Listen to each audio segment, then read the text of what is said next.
മാറി ഒന്ന് തലയാട്ടിയിട്ട് അങ്ങോട്ടൊരു പോകും. പിന്നെ എൻ്റെ അമ്മ എന്നെ കൊണ്ട് കുറേ വിഷമിച്ചു. ഇപ്പം സന്തോഷിക്കുന്നുണ്ട്. തീർച്ചയായിട്ടും കണ്ണു നിറയും. ഇത് കേൾക്കുമ്പോൾ എനിക്കും ഉണ്ട്, എനിക്ക് 2 ഏട്ടന്മാരാ. അപ്പം എനിക്കിത് കേൾക്കുമ്പോൾ ആ ഒരു ശരിക്കും റിലേറ്റ് ചെയ്യാൻ പറ്റുന്നുണ്ട്. ദിവ്യ പറയുമ്പോൾ നമ്മുടെ ഏട്ടന്മാർ നമ്മളെ പിടിക്കുമ്പോൾ നമുക്ക് തോന്നുന്ന ആ ഒരു ഫീൽ ഉണ്ടല്ലോ. വീഡിയോയിലുണ്ടായിരുന്നത് ആണോ? ഏട്ടൻ്റെ ഏടത്തിയമ്മ പറയും ഒന്ന് കല്യാണമായിട്ടുണ്ട്. ഏടത്തിയമ്മക്ക് ഭയങ്കര ഭയങ്കര എന്ന് പറഞ്ഞാൽ ചെയ്തിടും. അത്രയ്ക്ക് ഇഷ്ടം. വേഗം ഒന്ന് കെട്ടിയിട്ടുണ്ടെങ്കിൽ എണ്ണമാണ് ദിവസങ്ങൾ. എല്ലാവരും അങ്ങനെയാണ്. പിന്നെ ഏപ്രിലിൽ അങ്ങനെ ആയതുകൊണ്ട് ഈ ഇത്രയും നീട്ടണമെന്നൊക്കെ കുറേ പേര് ചോദിച്ചു, വേഗം കല്യാണം കഴിച്ചുകൂടെ അങ്ങനെ. എല്ലാരും ഹാപ്പിയാണ് ഇപ്പൊ. എല്ലാത്തിനും ഒരു സമയമുണ്ട്. ഇപ്പൊ അമ്മയ്ക്കും ചേട്ടനും എല്ലാവർക്കും സന്തോഷാണ്. പിന്നെ എന്തിനാ ഈ കണ്ണുകൾ നിറയണേ? അതെ, എന്നാലും നമുക്കത് പറയുമ്പോൾ അറിയാണ്ടൊരു ഇമോഷണൽ, നമുക്ക് ആ ഒരു ഇമോഷനിൽ വന്നു പോണ ഒരു ഇതാണല്ലേ. നമുക്ക് ചിരിക്കാം. ചിരിയുണ്ട്, ചിരിയുടെ കൂടെ ആനന്ദക്കണ്ണീര്. സത്യം, ആനന്ദക്കണ്ണീരാണത്. അല്ല, നമ്മള് ഒരിക്കലും നമുക്ക് തിരിച്ചു കിട്ടുമെന്ന് പ്രതീക്ഷിക്കാതിരുന്ന സമയത്ത് പെട്ടെന്ന് നമ്മുടെ അമ്മയുടെയും വേറെ ആരുടെയും അല്ല, സ്വന്തം അമ്മയുടെയും ആങ്ങളയുടെയും ആ സ്നേഹം, അവരുടെ ഒരു ലാളന, അവരുടെ ഒരു കരുതൽ, അതൊക്കെ കിട്ടുമ്പോൾ നമുക്ക് വല്ലാത്തൊരു തിരിച്ചു കിട്ടുമ്പോൾ ഉണ്ടാകുന്ന സന്തോഷം. പിന്നെ അതുപോലെ തന്നെ ഞാൻ ഏട്ടന്റെ കൂടെ വാലയെ തൂങ്ങി ഇങ്ങനെ നടക്കണ്ടല്ലോ, കുട്ടിക്കളി കളിച്ച്. പക്ഷെ അതൊക്കെ എന്റെ നല്ല പ്രായത്തിൽ നഷ്ടപ്പെട്ട കുറച്ച് കാലങ്ങളല്ലേ. അതൊക്കെ എനിക്ക് തിരിച്ചെടുക്കണ്ടേ? തീർച്ചയായിട്ടും. നമുക്കൊരു ഈ ഒരു ജീവിതമല്ലേ ഉള്ളൂ. ഈ ഒരു ജീവിതത്തിൽ ഇതെല്ലാം കുറച്ച് കുട്ടിയായിക്കോട്ടെ. അതെ, കുട്ടിയായിട്ട് തന്നെ അതൊക്കെ അങ്ങ് എൻജോയ് ചെയ്യാം.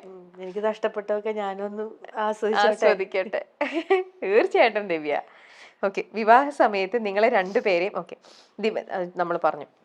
ദിവ്യക്ക് ജീവിതത്തിൽ ഇതിനോടകം ക്രിസ് കൊടുത്ത ഏറ്റവും വലിയ ഒരു ഗിഫ്റ്റ്? എനിക്ക് ഗിഫ്റ്റാ എന്നെ ഏറ്റെടുത്തു, എന്റെ മക്കളെ ഏറ്റെടുത്തു. അത് തന്നെ ഏറ്റവും നല്ലൊരു സമ്മാനം. തിരിച്ചു കൊടുത്തതോ? തിരിച്ചെന്ത് കൊടുത്തു? ഞാൻ 2 മക്കളെ കൊടുത്തു, ഭാര്യനെ കൊടുത്തു. നിങ്ങൾ പറയാതിരിക്കാൻ പറ്റില്ല, നല്ലൊരു അപ്പ അമ്മ ഏട്ടന്റെ, പറയാതിരിക്കാൻ പറ്റില്ല. അവരെവിടെ? എറണാകുളത്താണോ? അവര് എറണാകുളത്താണോ? ട്രിവാൻഡ്രത്ത്. അവരും ട്രിവാൻഡ്രത്താണോ? എറണാകുളത്തും വരും. 2 സ്ഥലത്തായിട്ട്. പിന്നെ ഏട്ടന്റെ ചേച്ചിയുണ്ട്, പുഷ്പ ചേച്ചി, US-ലാണ്, ഡോക്ടറാണ്. അതും എന്താ പറയണ്ട അറിയില്ല, എന്നെ അതുപോലെ സ്നേഹിക്കുന്നുണ്ട്. അങ്ങനെ ഒരു അകൽച്ചയോ കാര്യങ്ങളോ, മക്കളുണ്ട്, അതൊന്നും ഇല്ലാണ്ട് ചേർത്ത് പിടിക്കുന്നുണ്ട്. അതാണ് ഗിഫ്റ്റ്.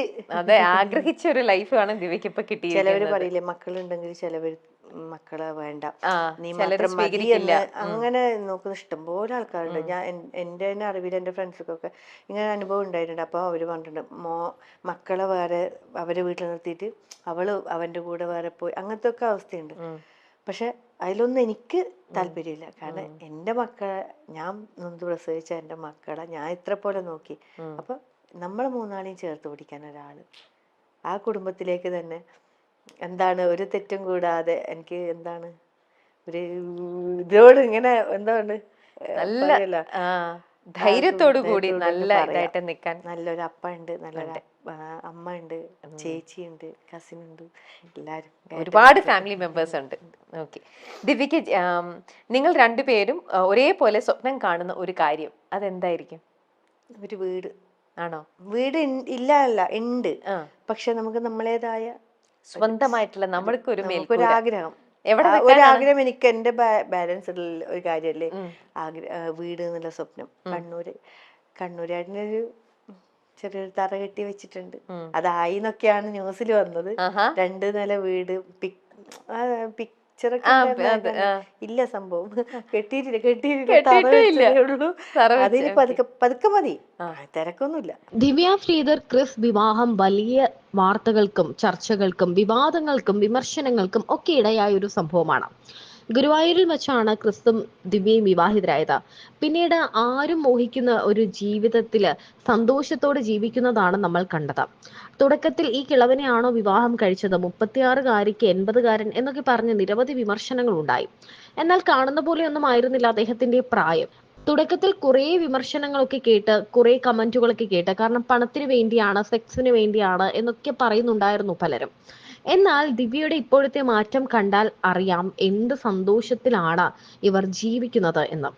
ദിവ്യയ്ക്ക് ക്രിസ് കൊടുത്ത, ഏട്ടൻ കൊടുത്ത ഏറ്റവും വലിയ സമ്മാനം എന്താണ് എന്ന് ദിവ്യ ഇപ്പോൾ തുറന്നു പറയുകയാണ്.